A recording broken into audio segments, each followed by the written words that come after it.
আবারও ধন্যবাদ জানাই যে আপনারা পরিশ্রম করে ধৈর্য সহকারে অপেক্ষা করেন এবং ঐকমত্য কমিশনের যে আলোচনা হয় সেটা পুরো জাতিকে আপনারা অবহিত করেন এবং এর মাধ্যমে একটি জাতীয় কনসেনসাস তৈরি, অপিনিয়ন তৈরিতে আপনারা সাহায্য করেন।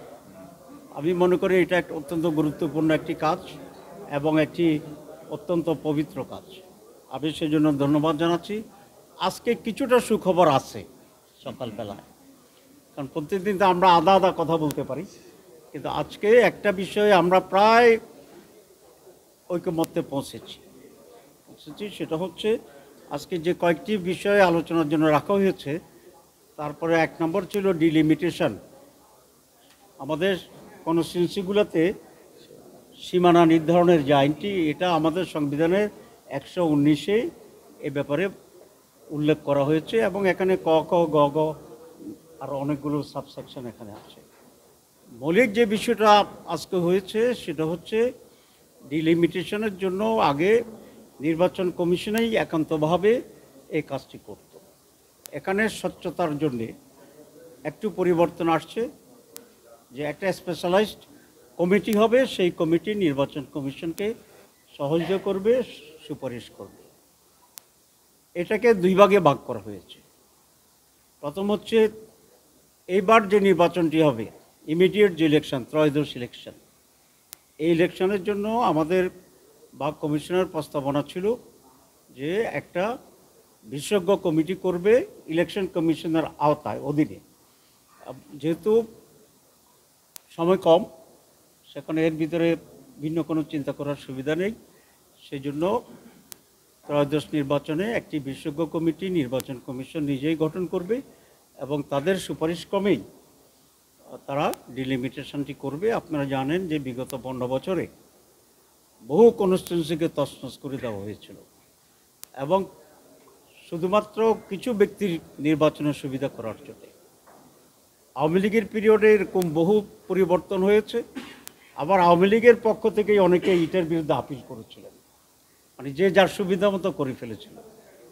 তো এই জন্য ডিলিমিটেশনের ইস্যুটা এবার স্বচ্ছ, সুস্থ এবং সঠিক হওয়ার জন্যই এটা অত্যন্ত জরুরি একটি বিষয়, কারণ এটার মাধ্যমে রেজাল্ট আউট হয়ে ডিফারেন্ট হয়ে যায় নির্বাচনের ভিতরে। তো এই জন্য আমরা বলেছি এইবার under the election commission, under the supervision of the election, under the decision of the election, মানে ইলেকশন কমিশন একটা বিশেষজ্ঞ কমিটি হবে, তারা তাদেরকে অ্যাডভাইস করবে এবং অ্যাকর্ডিংলি তারা যাবে।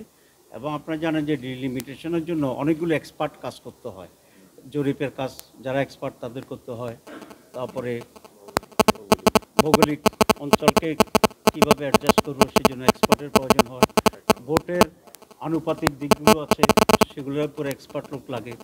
তো সব মিলিয়ে it's a very specialised committee, আমরা সেটা বলেছি।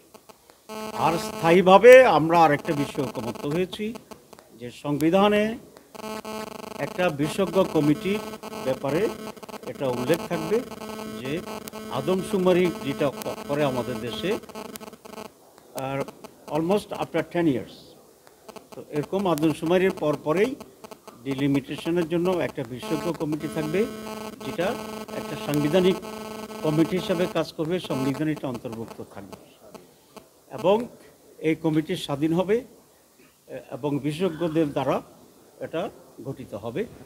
বিশেষজ্ঞ কারা কারা থাকবে এই বিষয়ে আমরা আজকে বেশি আলোচনা করিনি, কারণ এই কমিটি, এই হাউসটা হচ্ছে নীতিগত সিদ্ধান্তের বিষয় এখানে আছে।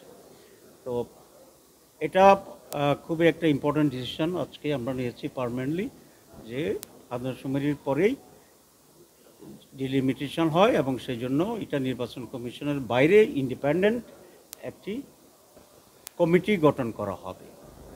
কমিশন প্রস্তাব করেছিল এটার নাম হবে কমিশন, নামের শেষে।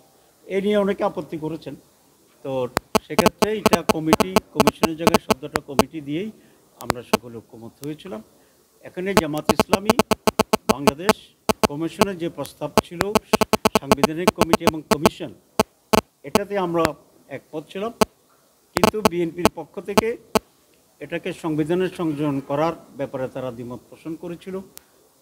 তারা একটা আইনের মাধ্যমে এটা করার জন্য বলেছিলেন আন্ডার দ্য ইলেকশন কমিশন। পরে দীর্ঘ আলোচনার পরে বিএনপি তার স্ট্যান্ড কিছুটা পরিবর্তন করেছে ঐক্যের জন্য এবং রাজি হয়েছে যে সংবিধানে এটা সংযোজিত হবে ইন্ডিপেন্ডেন্ট কমিশন, ইন্ডিপেন্ডেন্ট হিসাবে, কিন্তু কমিটি থাকবে, কমিশন হবে না।